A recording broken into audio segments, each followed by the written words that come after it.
What I'm going to take you through today is some thoughts around how to put ethics into your analytic processes and as well as your overall program. So not just from the technical perspective, but what should you be thinking about? What are some cases where it's not as clear as you might think what's ethical and what's not? So I'm not going to so much prescribe to you this is ethical and this isn't, as much as I want to kind of challenge your thinking on some scenarios where it's obviously a little bit ambiguous. And then we'll talk about how do you deal with that. So my background, I've spent a couple decades in the analytics space. I've worked for client side. I spent a lot of time on the consulting side.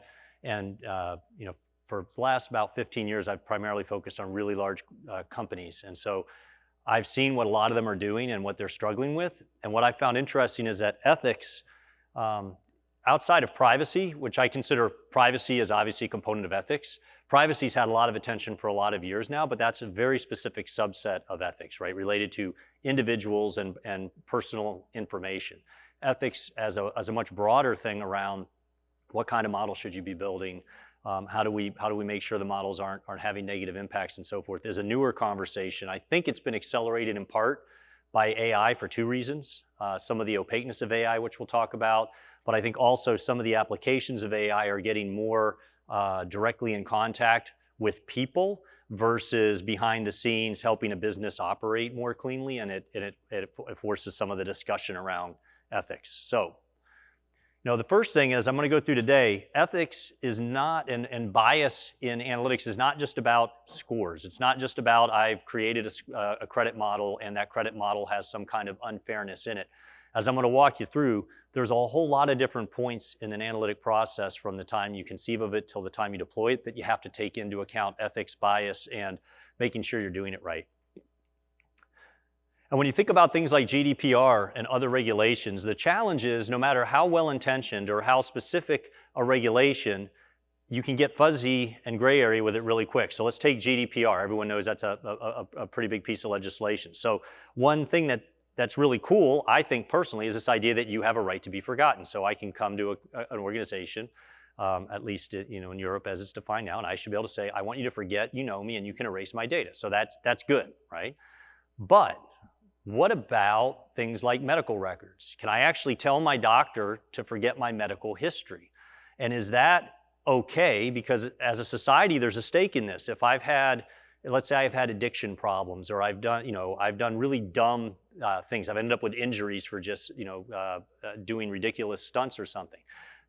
By wiping that out, I'm hiding and covering up some real risks. So when it comes time to insure me, when it comes time to treat me even, you might not realize, oh, well, he's already had treatment for X, Y, and Z in the past, so we know we have to go here. You're going to have to re-diagnose from the beginning, and that has real cost to it. So the question is, are there exceptions to where you should be able to be forgotten? And when you think about it, there's even laws already about if I'm incapacitated, someone can take away my decision rights, and that could be I'm incapacitated in a literal sense like a coma, but it can also be when people are seriously mentally ill. They can have their capacity to make decisions taken away from them. So if you're a company and now you have to let people be forgotten, is there any kind of penalty or any kind of obligation to determine, does this person actually have the right to ask to be forgotten, or has that been revoked? Again, I don't know how this plays out, but I promise you there will be some test cases somewhere, because all of these things, when you have billions of people in the world, these unusual circumstances happen. So before I dive into some examples, I was going to show you, here's just a classic generic analytic process diagram, right? Tons of versions of this. Where on this process do we need to think about ethics? The answer is everywhere. So I'm going to walk you through 5 specific points where you need to think about it. So the first is your model targets or slash the business problems you're solving. So before you've done anything, what is it that you're suggesting that you might do? And let me give you a real example from my past where different organizations can make completely different decisions based on the exact same laws, the exact same historical policies. So if you go back 10, 15 years, most retailers had rolled out loyalty programs. But there are specifically retailers who pride themselves in not having a loyalty program. Their view is, you don't have to give us this data. You are welcome to shop us. You'll always get our best price, et cetera. And that's just a business strategy. But what became possible is imagine now that I go to the same retailer, they don't have a loyalty program, but I'm using my same credit card again and again and again. That's in their system. They can actually identify that this same credit card has appeared over time. And it's illegal to reverse append, as they call it, to say this is, Bill Franks at such and such address, et cetera. But it's not illegal to analyze this credit card has had this pattern. And when I come back to the checkout lane, or if I come back to the gas pump, you could make me an offer based on my past. The difference would be if I'm a loyalty member, it would say, hey, Bill, welcome back. Here's 10 cents off, if you go in and buy a hot dog. If it's this credit card based, it would simply be welcome back. Here's 10 cents off if you go and buy a hot dog. So the offers are basically identical. It's just a matter of how they're addressed. I actually worked with 2 different retailers who did not have loyalty programs. One of them got super excited about this idea of being able to offer people things at the pump and at checkout, and they went after it pretty seriously. They said, this is fair. We're not identifying them. We're not in any way marketing to them at home. We're not reaching out. We're just making their experience better. I saw another retailer who said, you know what, we think the whole point of not having a loyalty program is we say we're not tracking you, we're not analyzing you. This is a form of doing that even though we're not identifying you. And while some customers might like that they're getting discounts as a result, others we're afraid would be concerned about that. And they ended up deciding explicitly not to do it. And so this is the kind of scenario where clearly it was okay to do it from a legal perspective, but from an ethical perspective, one company decided this is fine and it's okay for us, another one decided it wasn't. I'm not going to declare who was right or wrong. They're just different, and it really depends on your company culture. So this is part of the challenge as you think about the kind of models you're going to build. There are certain things that are obviously wrong. Then there are other things like this where I think it's really somewhat unclear. And I'm sure a lot of you would have your own opinions, but then it comes down to even our individual opinions don't so much matter as what's our organization as a whole say, and what would we say is the right thing to do.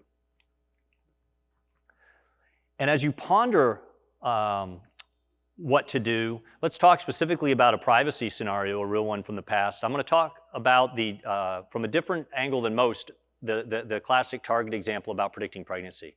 I actually knew the guy who got in all the trouble in the paper. I'd done some work with him and his team, and he was a really, really nice guy who got completely ambushed at a conference by a reporter. And if you don't know the story, they were predicting hundreds of things about customers, including if people were pregnant. And apparently there are products women will buy very early in their pregnancy that will kind of give it away, and it's before they've necessarily told anyone. So the story goes, this teenage girl starts getting pregnancy stuff. Her dad gets mad, goes yells at the local store manager. Then it ends up she was pregnant. They break it in the New York Times. All hell breaks loose, right? So here's the key. There's 3 levels you have to be thinking about. First of all, is what Target did legal? Unambiguously, perfectly legal. They had a loyalty program that people signed up for. Part of the program was, we're going to analyze your data. We're going to predict things about you in order to give you offers. In this case, it was pregnancy offers, so clearly legal. Question number 2, was it ethical? I tend to fall down, it was ethical in the sense that they said, we're going to predict any number of things about you based on your purchasing history. And it wasn't like they said, let's go target pregnant women just because it's creepy or because it's weird. I can imagine them brainstorming, hey, we can predict who's going to buy cereal. We can predict who's going to care about healthy items, who's willing to buy private label. Hey, let's predict who's pregnant, right? You can see it. It was simply one of hundreds of similar variables that they were predicting using the exact same data structures, the exact same underlying data, right? So I think for the most part it's ethical. But where they ran afoul, so first of all, what's legal there is looser than what's ethical. Today, laws have not caught up. So passing the legal challenge is not enough. You have to then ask, is it ethical even though it's legal? Because a lot of things today would be actually legal, and we'd mostly agree that they were unethical. But there's even a third test, which is where Target failed clearly, was what will the customers, consumers, general population find acceptable? In this case, this perfectly legal, I think probably ethical prediction that was just like all the others was something that people were uncomfortable with. And you can't argue with people's feelings on that. If people found it uncomfortable, you can go and tell them they're wrong, but they're still angry at you. So obviously they cut this out. So you really ignore those questions at your own peril, and you have to really make sure your organization isn't just asking what's legal, because that's going to get you in trouble every time. Another thing, what models should you build? Again, I'm not going to pass judgment, but let's talk about censorship for a minute. If you were to decide that you wanted to have censorship algorithms, and there are organizations starting to do this, the question then becomes, okay, well, in order to build models that are going to predict what's going to be censored, you have to flag fair and unfair pieces of content from the past. So who decides what should and shouldn't be censored? And then even to the extent that you were to agree that a certain line was where you wanted to draw the line on what should be censored, and we might all have our different lines, you still get into what about when you're wrong, right? So do you err on, if you are going to have a censorship policy, is it better to err on, we want to make sure that we minimize incorrectly censoring something that ought not be, but that means also that we're going to let more things through that maybe were a violation of policy? Or do you want to err on, we want to make sure nothing gets through to the maximum extent possible that we don't want to get through, but in that case, you're going to inadvertently censor a lot of things that shouldn't be. And then what's the recourse? What do I do if I've been censored and I don't think I should be? How do I complain? How do I get that fixed? Who decides whether it should be fixed? So there's a lot of ethics behind this where whether you're for or against censorship algorithms, I think if you just dig a little deeper into where does that take us and how fast does it take us there, it's a lot more complicated than it sounds. And the practical way that you go about implementing this, if you're not careful, I think would be very easy to implement something that everyone will be unhappy with and nobody will think is doing it properly or ethically. So that's where you have to ask these questions up front. So let's assume you've picked a problem.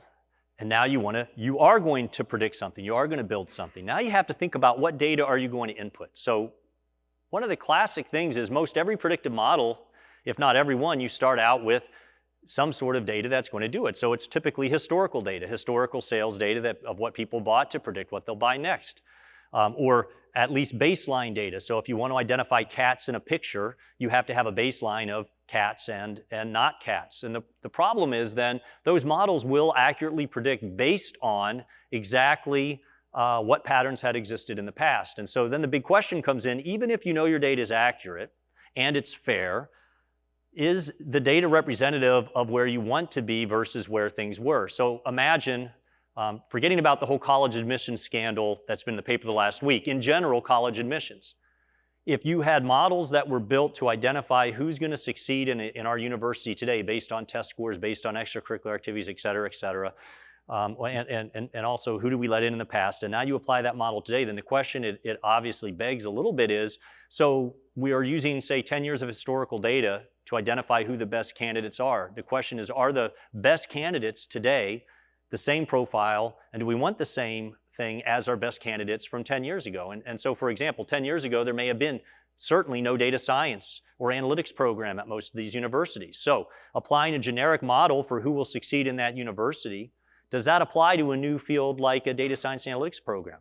Maybe, maybe not. But these are the kind of things you have to ask. You have to think about what is the relevant data, first of all, and is the data fair, back to the privacy type thing, but also is this data indicative, the historic data we're using, indicative of what we want to have happen in the future? And if it isn't, you could end up in a conundrum where you can't do a model. If the past data is not sufficient for your purposes, well, then you have to wait till you collect more data or go another way. And when you talk about who even owns data and has the right to access data for analysis. So I'm going to give you a little thought experiment here on IoT. Engine sensors in an airplane engine. Who should have and who could reasonably stake a claim? If we were to have a bunch of different people up here try and argue that they should have access to the sensor data on the airplane you might fly home on later this week, who could make the claim? Well, obviously, whoever made that engine, maybe Rolls-Royce, right? Maybe they could easily claim, we created the engine, we put the sensors in it, we need to know how these engines operate. It's going to help with safety. It's going to help with quality, everything. We need it. I think you go, okay, that makes some sense. The company that makes the airplane, maybe Boeing, who puts that engine onto their plane, they could obviously have a claim. Well, that data has a lot of information on how our planes run. We can correlate that with other things in the system. We obviously ought to have access to that sensor data. The airline, I could see Delta Airlines easily making a case. We're flying this plane every day. We obviously should be able to see that sensor data and look at the patterns. And you got, say, the government, FAA. We regulate the space. We need to see how airplanes in general are operating. So just there real quickly are 4 different constituencies that have some interrelationship but are completely different, who all would have some type of reasonable claim to have both access to the data and the ability to analyze that data. So the question is, do they all get access to all of it? Are they all allowed to use it for the exact same things, or are there certain things that only the manufacturer should be analyzing or able to look at? Or are there certain things that only the government should be looking at? I mean, one example there is the government might be the only one that has cross-airline, that's supposed to do cross-airline data versus, the engine manufacturer. You could argue they might should be looking at an engine model, and it shouldn't matter which airline as much. But those are the kind of questions you have to think about. And you can get into murky things too, like Fitbit data or whatever your fitness device is. The device manufacturer, healthcare providers, who all should or could have access to this and to what extent. So now you've built the model, you have to really think about both the transparency and the monitoring. And these are intertwined. They're not exactly the same. So I found this, someone showed me this little cartoon that I loved, where there's a car pulled over and it says, "Does your car have any idea why my car pulled it over?" That's the police asking the passenger. And these are two autonomous vehicles with a bunch of algorithms driving them around, and the police car saw something bad of that other car, and it very well, we could be coming to the day where literally maybe the police officer isn't sure why you were pulled over, you're not either, but the police car would know, or maybe your car would know. And so this unexplainability in some cases is a huge deal, in other cases it's not. So if I'm just tagging friends in photos, I'm not that worried about if I can explain how it identifies my mom or dad from my sister or my brother. I don't really care. If it tends to work, I'm okay. Obviously, if you get into healthcare situations, we very much do care. So we're heading towards needing to really understand what's happening underneath these models. And we had an all-day little ethics summit yesterday, and one gentleman made a point I thought was interesting. There was a question posed about how do we trade transparency versus model accuracy, meaning, if you could get a less transparent but more accurate, how much accuracy do you give up to make it transparent? His view was actually, you should never be building a model that isn't transparent, because then you really actually don't know how it's working or why it's working or if it's working appropriately. And so the good news is, even with AI, there's starting to be these procedures. This is an example that you can find out on the web around something called it's locally interpretable model agnostic explanation, LIME. And what it does, if you look, there's this tree frog picture. In the middle, you'll notice there's a bunch of gray space on the picture. Same picture, but with various components of it grayed out. It reverse engineers what is causing something to be identified as a tree frog by graying out randomly different parts of the image again and again and again. So you almost think about it, you build this model by massive number of iterations to come up with how to separate tree frogs from not tree frogs. After you have that algorithm, now you run many iterations trying different subsets of the data until you're able to say there on the bottom right is the core of what makes the tree frog pop out of the picture. So is it as clean as, say, a classic logistic regression where you have an actual parameter estimate with an actual margin of error and an actual percent of variance maybe that it explains? No, but if you run this tight enough, you could in theory get to the point, it might even meet regulatory scrutiny, that it's explainable enough. And the key here, this is not AI specific. It's model agnostic, so it's a great methodology to be applied to AI, but if I went to an insurance website and they didn't have any limiters on it, like to control bots from auto-submitting, I could go into a classic model, say an insurance quote, change my age a little bit, my income a little bit, my history a little bit, again and again and again, and just keep asking for what my quote will be, and eventually, much like this, I'd be able to reverse engineer approximately what the weighting of these various age, income, et cetera, variables were. So it's a pretty cool thing, and I think we're working towards the day where explainability will be a given again, and then you just have to make sure you do it properly. But today, I think you do have to ask the question still, in many cases, is it explainable enough? When you get to the monitoring aspect, this is equally critical. So this is a chart from the flash crash of 2010. And I always point out, Accenture is completely innocent in this. It just happens to be a stock chart I was able to find that was impacted. So if you notice, if I go up on the top right, I don't think you're going to see it. My laser's not working. But the top right, max of the day, 41 bucks. It's now at 33. On the bottom right, minimum price of a penny. So some trading algorithms went haywire. and played off each other. And in the middle here on this rectangle, that little dark patch is where this is pulled from. Just for a couple minutes, everything crashed. And so this caused mayhem. There were people who lost a ton of money because they put in a trade, and you put in a trade at 40 bucks, you're expecting it to get executed, within rounding error of that more or less, not at a penny. And if you happen to be lucky at lunch and put in an order when you saw Accenture at a few cents and are a millionaire 5 or 10 minutes later, you're pretty happy until, the SEC reversed a lot of these trades. They said it was it wasn't a legit market at the time. They reversed it. A lot of people were unhappy. Big black eye for automated trading, but this is the cost of doing business to them. I mean, they're more prevalent today. The problem here was they didn't have appropriate monitoring, either built into the algorithms, and clearly they didn't have some people watching these. Much like on a manufacturing plant, you have people watching things that are monitoring everything on the assembly line, and if something looks bad, they're going to hit the big red stop button. And a lot of these facilities have red stop buttons all throughout the plant. Anybody can hit it any time. You have to start to think about this as you deploy these algorithms that are running on an ongoing basis. You not only need the checks within the algorithms, but you need to work on the checks of people monitoring and having fail-safe procedures. And we get into the usage. So we build a model. We know we have good data. We think we've got good monitoring processes, but now we got to use this thing. So one of the big things you have to start to think about here is, for example, the context. So, I liken this to when I used to code hands-on earlier in my career, I used to always say that about 10% of my effort went to getting my code to do exactly what it should do when it got the data that was expected and people input what they should, and everything went well. That's 10%. The other 90% was idiot proofing and error proofing it. So if someone gave the wrong data or someone gave a ridiculous answer, so you have I used to build at one point price and marketing mix models, so we'd have little simulation tools. What price change do you want to make? And someone wants to actually simulate a 90% price drop. Well, I mean, that's just not realistic. It just doesn't happen other than in a liquidation or going out of business scenario, in which case you're not using these models. These models were meant for typical everyday price. So this is an interesting one. I remember hearing about how do you teach the context, especially in AI? It's tough. So here's an example where you could easily develop AI algorithms that will identify this. It's a tennis game. It's two women playing. The one woman has on a visor. So here's where it gets interesting. Like, how many people, and we'll be our own AI here, think that that woman just hit that tennis ball? Let's just see a show of hands. How many people think that? Okay, fair enough.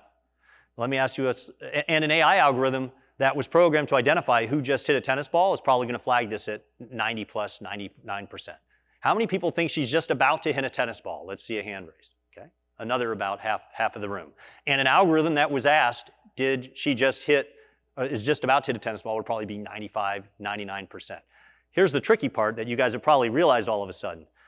We don't have enough context here to actually know. We can recognize clearly she either just hit the ball or is just about to hit the ball, but without a little more context, we can't tell. If I could just see one more frame of either a little before or a little after, I'd be able to tell, was the ball coming in a little bit or the ball going out a little bit? Now I know if she's about to hit or did just hit. But these algorithms, if you had an AI algorithm, you could ask them both the question, is she about to hit and did she just hit? They'll both say absolutely, almost 100%. Obviously, they can't both be right. You have to think about, how do you build this type of stuff in? And even when you hear about things like the Google duplex, making dinner reservations, if you actually look into it, a lot of people were amazed by that, and it's progress, don't get me wrong. But the context of making a dinner reservation, I could probably write business rules over the course of a day or two that would handle it just as effectively, because the question is, can I get a reservation for 4 at 7? And the pool of plausible answers are yes, you're confirmed. No, but I do have 7:30 or 8:30, or no, what about Tuesday instead of Monday? I mean, there's a limited pool of things, and duplex handled that.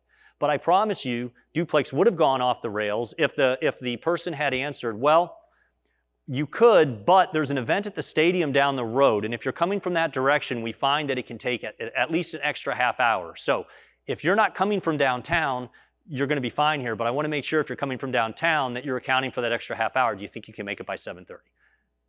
I haven't had a chance to test this, but I bet if I gave that answer to Google Duplex, it's going to sit and spin. I'll have no idea what to do. So the point is, even as we program these things, Getting it to do exactly what it was programmed to do is half the battle, but then how do you get them to recognize when the context is not complete or is inappropriate to stop it?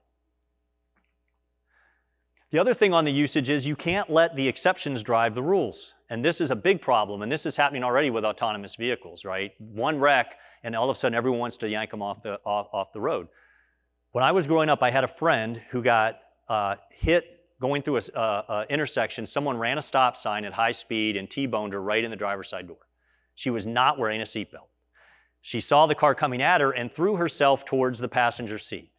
The police officer told her afterward, if she had had on a seatbelt, she'd be dead because she would have been scrunched. So I have a factual example where someone was 100% saved for not wearing a seatbelt. So the question is, should I be now a lifelong advocate for banning seatbelt use? Because I can point to someone who was saved because she didn't wear a seatbelt. Had she had on the seatbelt, it was a death trap, right? Well, we know that doesn't necessarily make sense, right? Because we as a society have proven and determined seatbelts save, X many lives, and every now and then it might cost a life, but that the net is much, much lower.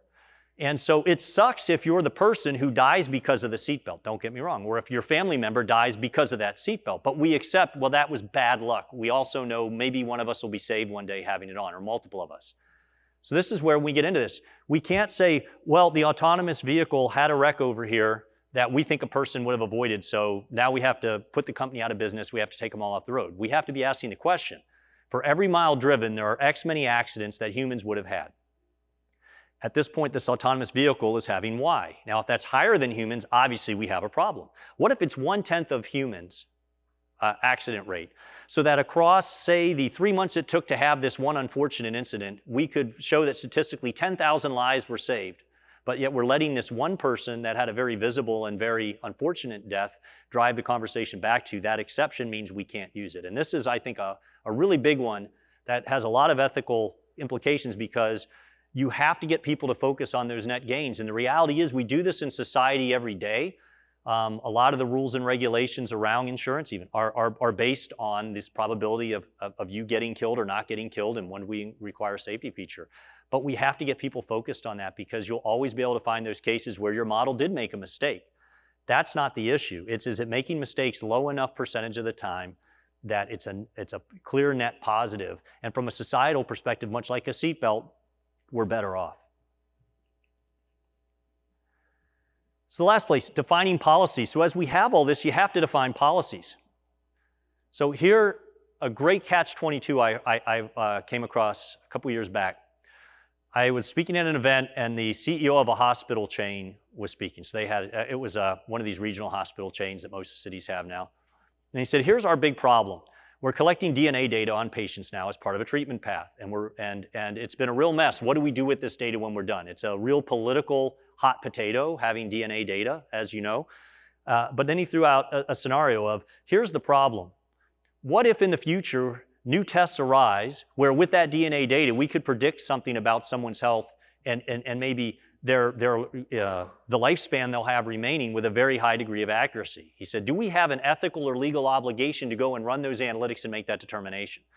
And then separate from that, do we or don't we have an ethical responsibility to alert people?" He said, "Here's our problem. I could see a lawsuit where we had the ability to identify someone had this horrible disease that would kill them within 5 years, but we didn't run the analysis and didn't tell them because we hadn't been asked and there was no mandate to do so. But then their family on the back end comes back and sues us because they find out we could have told them and this person died young and didn't have their affairs in order and blah, blah, blah." And he goes, "I'm afraid we'd lose that lawsuit." He goes, "But let's go the other way. We could go run that analysis and alert the people to, hey, by the way, these new tests just came out and you've got about 5 years to live. You might want to get your affairs in order." Now, maybe that person goes off the rails, turns to drugs, is a mess for their last 5 years, and their family comes back and sues and says, well, you've ruined the end of their life. We didn't ask to be told. We don't want to be told. We're going to sue you. And he goes, "I think we'd lose both of those cases on either end, no matter what we do." So I did have someone yesterday in the ethics summit when I brought this up in a conversation say, well, no, actually, that's a little bit of a false choice, Bill, because what it comes down to is you ask people, would you want to be alerted? And if they do, you tell them, and if you don't, you don't.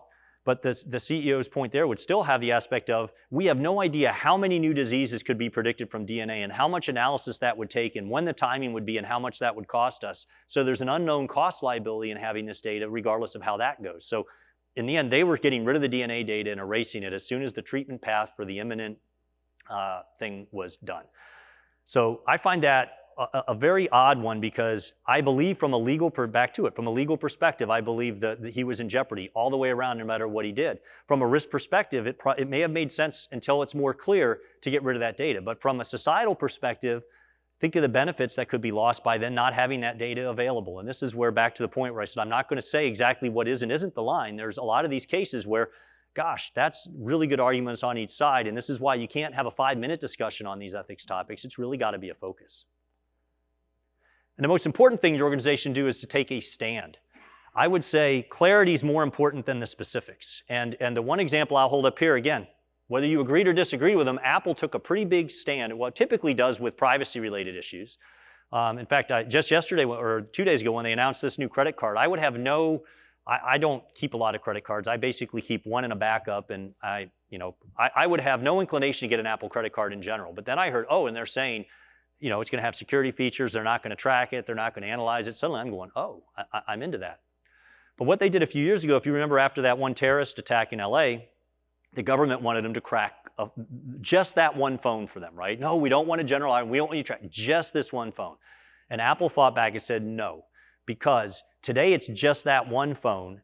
And then pretty soon, every day, it's 20, 30, 40 different phones. If we set the precedent, we'll crack a phone, we'll have to then crack many phones, no matter how much you're claiming it'll be limited. We're not going to do it at all. So you might agree or disagree with the stand, but I don't think anybody in the world was unclear on Apple's stand. And if you agree with it, you might become a more loyal customer. If you disagree, you might go buy a different type of phone or a different type of product. That could be your choice as a consumer.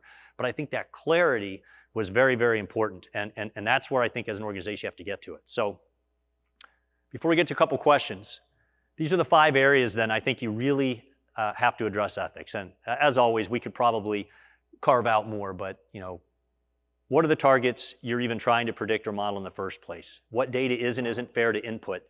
How do you make it transparent? How do you monitor it? How do you make sure it stays on the rails?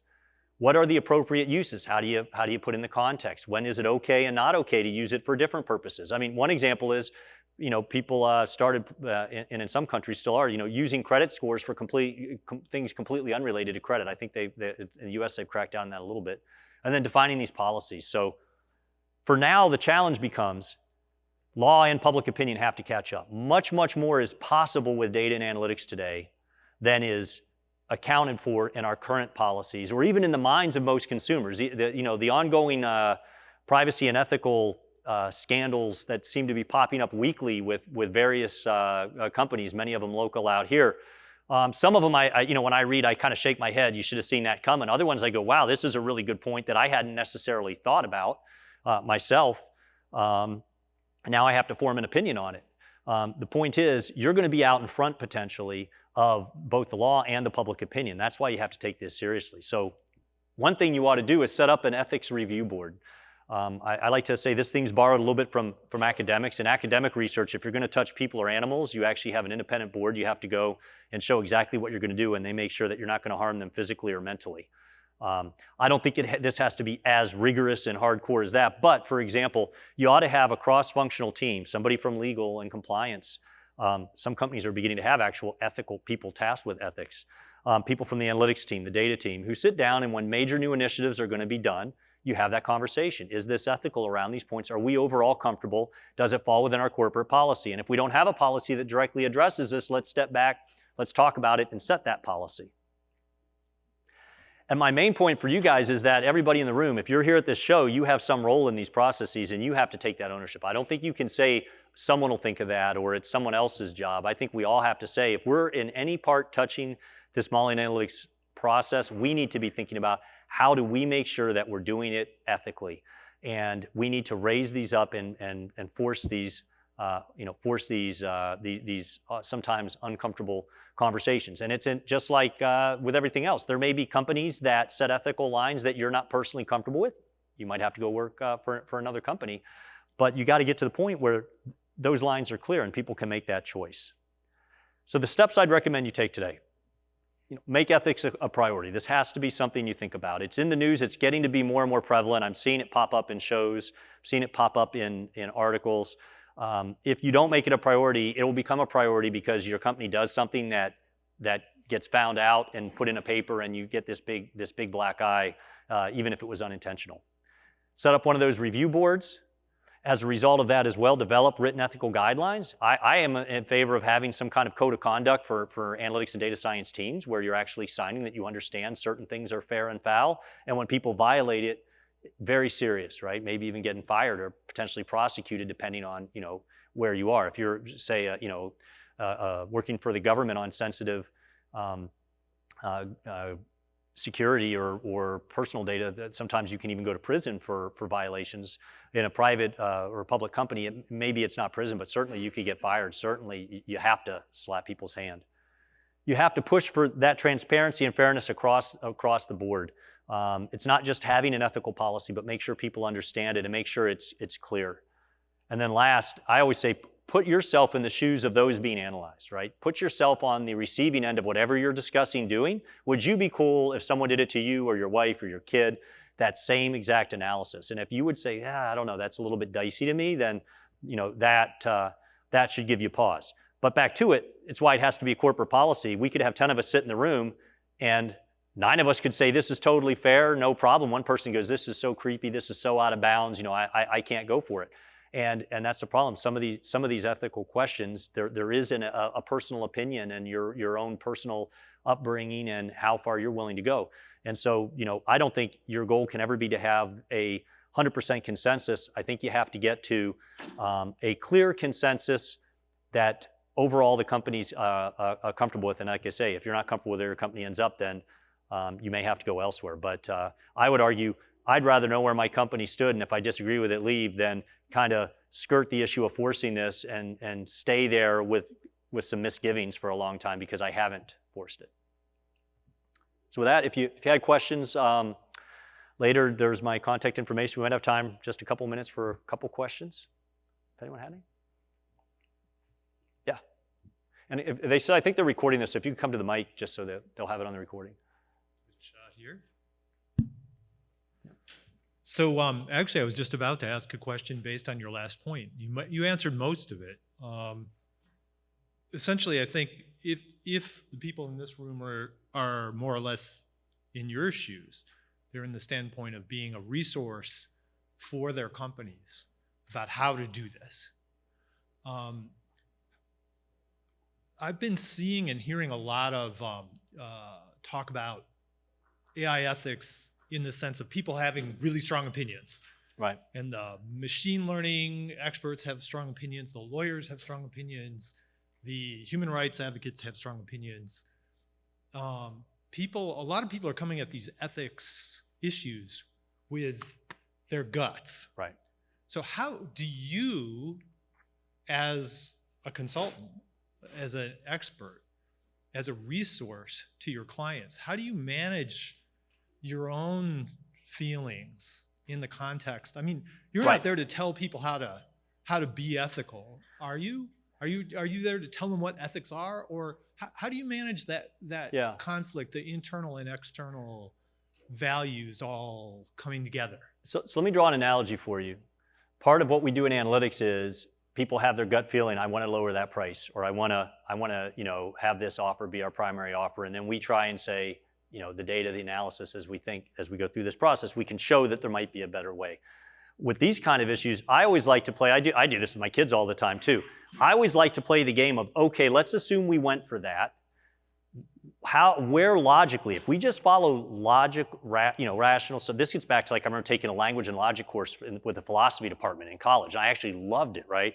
If you take an argument and you logically follow it, and this is where, you can go out, and a lot of our political discourse today is funny because people on all the sides will take an argument and just take it places that A doesn't really follow from B, or worse, they'll just say A without actually talking about where it leads. So I like to say, let's assume we did. Let's just take the censorship thing. Okay, so you say you want to censor X.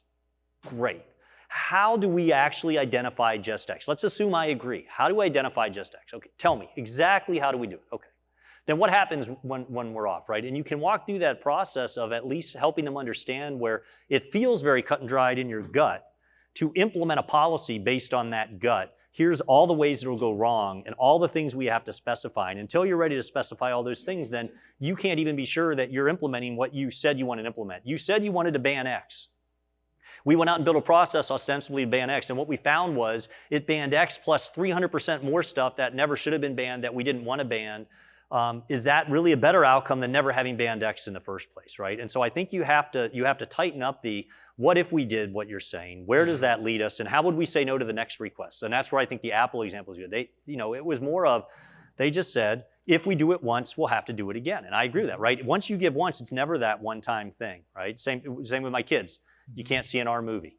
Once I let them see one R movie, what do they come out? Well, you let me see that other R movie. This one isn't any worse on the parental guidance site, so why can't I see this R movie? I don't want to open that can of worms because we all know kids drive trucks through it like we did.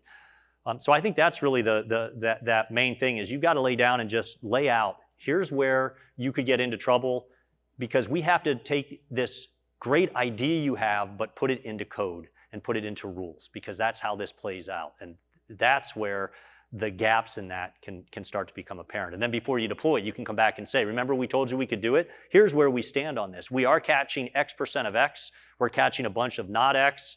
If we're not having the argument whether we should or shouldn't do it, is this good enough, right? Are we comfortable with this? And back to it, when someone complains because they got hit when they shouldn't have, how are we going to fix that? And what's our policy? How do we make amends? And when someone else complains because they got exposed to X that we missed, what do we do there? And what's our policy there? And what's our process? Much like, you have customer service procedures to handle other, product issues. Hey, now we've identified this issue, what's the script? What do we do? I think you have to work through that. So that's why this permeates the whole process. Okay. Even when you make that call, you've got to think through everything from how you tee it up to then on the back end, how do you act on the places where it does go wrong? Yeah. Right? So owning the consequences. Yeah. So I like it. Thank you. And I think we're butting up against lunch, right? So I'm okay. I'm happy to stay here a little while longer. If people need to go, though, you're not going to offend me if you have to be somewhere. So. You mentioned the Apple example, and I think it's intriguing when you think about biometric matching, for example. They've got on-device matching, and then there's network matching of biometrics.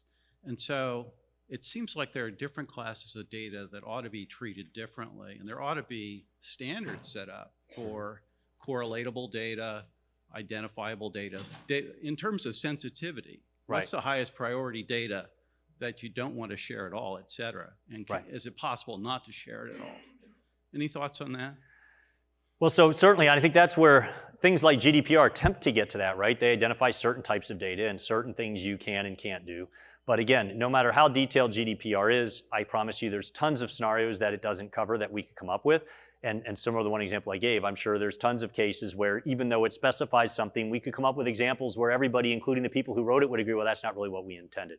So I think it's an ongoing, this is one of these things, I agree with you that we should, and ideally we end up with some, if not legislated, some agreed upon principles like, there's industry standards in a lot of areas, right? We should have some industry standards on fair and unfair use. But then I think within a company too, you have to have it. But I think those are always going to be having to get updated. So, one example is, data that may seem okay today may not be as okay later based on new technologies that make that data more rematchable. So, we all see the stories of data that was, quote, anonymized, but you can unanonymize it if you get the right other information.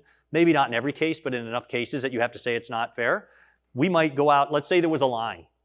You can't be able to re-anonymize more than 1 out of 1 million people and call it anonymized data. Great. So we do that test today, and we're able to pass it with flying colors. And maybe we had 0 out of 10 million customers that were unanonymized. So we're feeling great.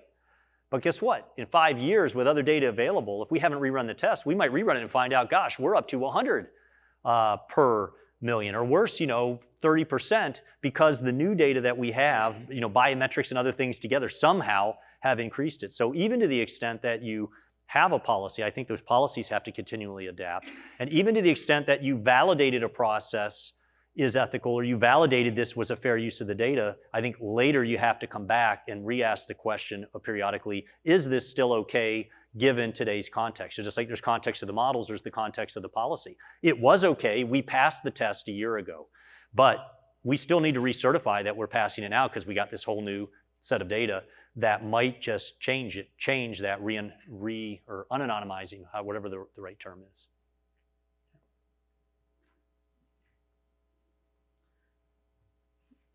Question about distributed workforce. So nowadays, it's common to have contractors, subcontractors, subcontractors to the subcontractors. And you've talked about ownership and the mindset and the community. How do you see that solved where just the structures of the engagements are no longer necessarily owned within the company? So the ideal way for me would be, let's assume we have these written ethics policies, which most people don't yet have. I spent a lot of time doing consulting, dealing with contracts. There's standard language in a lot of contracts and a lot like non-disclosure agreements, non-compete agreements, et cetera. There ought to be the ethics agreement. You're going to drop a person on our floor. They're agreeing to abide by our ethics policy, and it's either embedded in the contract or there's a link. And that person, personally, when they come on, so the company's signing yes. And when that person starts, just like I've often had to sign a personal NDA going to a company, I'm signing, I will abide by your ethics. So that gives you an enforcement mechanism if they do something, but then it does require then that monitoring. It gets back to taking it seriously. When they get on board, if they realize none of the employees take it seriously and they're doing whatever they want because no one's checking the policy, you can expect the contractors to do the same. But if the person who's managing those contractors is on a daily basis bringing this up, saying, hey, I know you're about to do that, let's just double check the policy against that, or let me run it past a few people because this is something we hadn't discussed before. I want to make sure it's okay. That's when I talk about everyone kind of has to take ownership of this up and down the chain. If you're managing these contractors, I believe it's on you, just like you are to make sure they're hitting their deadlines and they're getting their stuff done. You're also on the hook for, as they're submitting plans to you for how they're about to execute their contract, you've got to validate that you are okay with it and that the company would be okay with it and flag it when it's not. And actually, are you seeing that coming into contracts? Because I haven't seen the contracts with ethics clauses quite yet. No, I'm not, because okay. I don't even see companies with ethics policies around analytics yet, is okay. my point. So right. Some of this was aspirational. I'm proposing what I think is what we need to do. And people are having the conversation at least today, but it's still, most places I'm aware of, you might have a specific leader, maybe the VP of analytics or data science, who personally feels strongly and is attempting to put some of this de facto in. I actually can't name a single company that I know that has a formally approved, like corporate, where even legal has said, yeah, okay, right? Where it's part of their official documentation that this is our ethics around analytics and use of data. Some people, they'll have a privacy policy. Some might have more general ethics, but I mean, really a drill down on this as an important standalone thing. I'm sure there's a couple out there, but it's absolutely the exception today and not the rule. Got it, Yeah. Thanks. I think Avanade probably does. Avanade? Do you know Avanade, A-V-A-N-A-D-E? It's a joint venture between Microsoft and Accenture. Okay. So something to check out. Okay. Yeah, and I think it starts to become more of a differentiator too. I mean, when you think about it, if Apple had just come out with a credit card, I wouldn't have cared. It wouldn't even registered on me. But then they came out and made it all about this lack of transparency, if you will, on their part into my behavior and lack of doing many of the other practices. Now they have my attention. So that was another conversation at the ethics day yesterday we had around, how do you monetize or make it an ROI or somehow pay out for an organization to spend effort and cost to implement these things. And the reality is, I first of all think there are business models to go after. Apple is having a product that isn't as much differentiated. You go buy stuff with a card. There's nothing new there. They're not differentiating a new way to pay in the mechanical sense or in the how it's processed back end that is substantially different. It's the governance around how that's done is different, and that's a competitive advantage. And they could get a lot of business from someone like me who otherwise wouldn't have. So I think there's that. And then we talked also about, there's also the downside. There's the carrot and the stick. So there's the good things that would happen if you did this. I think the way you more likely get traction today in cost-conscious companies is you go in with a ream of examples that we can get in the news every day and say, by the way, do you realize we're exposed to this exact kind of thing because we're doing A over here, we're doing B over there. It's not that anyone's trying to do anything wrong, but we don't really have a policy that said they should or shouldn't do that and why and when. And if someone did get upset about this and the paper decided to run a story or we show up on the nightly news, guess what? We're probably going to get beat up. And that's going to be a huge reputation hit, which could hit our stock, hit our sales. So you could, I see it easier to make the case today maybe on the risk mitigation, cost savings angle than an explicit ROI. But in time, hopefully, this just becomes something that people have to do. And again, there could be companies that are doing things I find completely unethical. If they have a policy that states that's what they'll do and how they'll do it and when they'll do it, and they stick to that, I won't argue with them being allowed to do that in business. I won't do business with them, but at least we're informed and we know what it is. And when I say informed, it's not the 50-page legalese policy where in theory it's in there, but no one really understands. I mean, I'm talking, a real notice where you go on the site and they're pretty clear. Kind of the anti where Apple said, we will not analyze your data. We will not store your history, whatever, I forget the exact wording, but they were very clear on what they weren't going to do.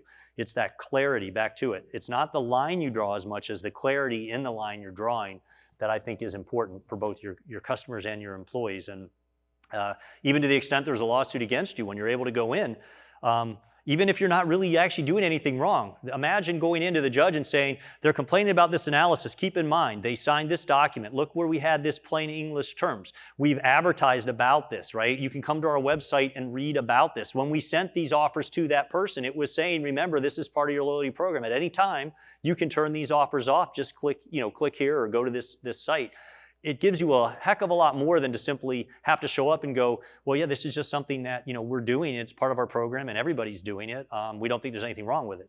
At the end of the day, you're factually doing the exact same thing, but the context of how you're going about it from a policy and a documentation perspective is so vastly different that at least I think you get yourself a really good head start at a defense that that could win out, because I think it's that unknown liability. Again, some of these scandals in the news lately, I think should have been foreseen by some of these companies, but there have been a couple kind of caught me by surprise. I'm like, wow, I can see how they're getting beat up for that. I could also see how they might have been doing that, and it kind of feels almost fair. Like it's one of these. I'm almost conflicted of if the people did sign up for that. This does seem a reasonable core part of a program. If you're going to give that data, what else would they do with it, right? But that gets back to it. It wasn't clear, and now that's why they're getting beat up. They're not able to point back and say, we made very clear we were going to do this, or that we gave very clear lines in the sand that this is clearly within. We drew a box. We can show we were in that box. And we'll make it more clear, because maybe it wasn't clear to people, have to connect A, B, and C to get to this. But we went through the process of saying we can do A, we can do B, we can do C. This is a combination of those. We don't see any new risks, so we'll do it. And we don't necessarily think we have to give more notice. But now, fine, I think at that point, though, you need to always update the policy. Okay, we've come up with D that derives from these. Let's be extra clear. Let's err on transparency. We'll also do D. Granted, D is a derivation of A, B, and C, but just to be clear, A, B, and C lead to D. For those of you who don't want to have to think deeply about a simple purchase. And that the reality is most consumers don't want to think deeply about these things and don't think deeply about them. And I don't think we should make them think deeply about them. Back to it. Tell us what you're going to do and make it super easy. Yeah. So, for example, we have Google that says we will not do evil. Right. We have Facebook. We have the Twitter that supposedly be public platforms. Now they're censoring things. And they're changing. It's not us changing the context. It's them changing the context of how we went into them and provide them information. What do we do about it? Yeah. Well, here's an interesting one. So the censorship thing's a hot one today. Frankly, I think, to me, it was a foreseeable issue when you're having a platform where anything can say anything, that anyone will say anything. So maybe you agree that's a good thing, or maybe you don't agree that's a good thing. But it feels to me like Twitter and others could have avoided a heck of a lot of trouble by foreseeing the fact that when they put in place the platforms they're putting in place for the intended use, that there will be things that someone will find objectionable, right? Let's not even worry. It could be some crazies that 99% of people disagree with, but 1% is going to agree with them. And you should foresee the issue of what will we do? What will be our position if people say certain things are objectionable and should either be filtered, removed, whatever? A, are we going to do it, and B, under what terms? So in a way, I think the issue I have with them more than anything, independent of where I fall on the whole censorship issue, is that I think this was largely foreseeable. Maybe not the specific cases that have caused the controversy to come to a head, But it's not unreasonable to say when we have people tweeting anything in the world that they feel like they're going to piss somebody off and that person's going to ask us to shut them up. And will we do it? And how will we do it? What are the ramifications? And now they're on their heels having to kind of come up with policy on the fly. And where I think they've all gone wrong is there's a big controversy about X, so they immediately start censoring X, but they do it fast, they do it dirty, they start grabbing all kinds of other things, and then that's clearly not good and no one's happy with that. And it's this death spiral of reacting without thought and without really thinking through what are they trying to do and what's the right thing to do. And one of the answers could simply be, our platform, you can say anything, right? And if some of this offends you, don't use the platform. That'd be one extreme. The other extreme would be, we're going to censor absolutely anything that anyone finds offensive, and what you end up with is some pictures of teddy bears and people saying good morning, to the extent that that would probably offend somebody too. So I mean, I think it gets back to the proactivity we've talked about. Those are the things that could have had at least a framework for what you would and wouldn't be willing to do ahead of time, so that when it does arise, you at least have a statement and a prepared position that you could explain very clearly what you're going to do or not do as a result of this, and why that was, and how far you're willing to go. The reactionary response, which many of these companies have done, is never going to pan out well, and it hasn't for them, because they're whipsawing one way or the other, and then that looks worse than, in my opinion, they end up looking worse than if they had just not done anything, because what they're doing are things that are still upsetting a huge percentage of their end users or customers, and they're having to tweak it again. And by tweaking it again, it's an inherent admission that you had it wrong the first time, right? So we get in analytics that iteration is part of it. But again, somebody who's getting pissed off at Twitter out in the general space, who doesn't, who's watching Kardashians every night, or just, partying with their friends, because they're 22, they don't pay attention to stuff. All they know is I'm getting pissed off reading this stuff. They're not thinking about the bigger implications of what happens if Twitter did or didn't censor it and so on and so forth. That's why, you don't want those people taking control of what you're going to do. You want to have done it. And that's where you could have multiple Twitter platforms. You could have and this is where I think we really need to get to, because different people have different opinions on censorship. There should be a platform. Anything goes, say anything you want. If it's hateful, if it's whatever, okay. There could be another one. We want to keep this safe for kids. We want to keep any politics out of it. We want to keep any despair. Okay, fine, right? And somewhere in the middle. I don't think any one product can ever make everyone happy. So I'd like to see, you could even have Twitter have different Twitter instances. You could have Twitter open and Twitter safe or something, right? I think there's multiple ways to handle this. And it's a little bit of a false choice of we censor or we don't on Twitter as it exists. I think it's a question about what kind of platforms should Twitter or others offer, and what niche will they fill, and people can go there, much like there's bulletin boards that have, some are very focused on technology or very focused on cooking. Some are known to be very open to all kinds of crazy people saying nasty things to each other. Others are known for being very, very highly moderated, and if you go out of talk about anything other than that recipe, they're going to cut your comment out. It's not about it being offensive. It's about the point is we only want comments on the recipe or tips on the recipe. This is not a place to talk about your least favorite politician or your favorite sports team. Again, ethically, all of those are reasonable. It's just a matter of that policy and that transparency about what you're doing and why. And then let the consumers make that choice. But you got to let consumers know where you stand. Or even regulators, others, they have to know where you stand, or else people will tend to interpret whatever you're doing in the worst possible light. I think we see that every day. When there's ambiguity, people who are annoyed with you will assume the worst possible scenario about what your motivations or your actions were intended to do. Obviously that's far less often not true than true. It's often pretty darn innocent how these things come about.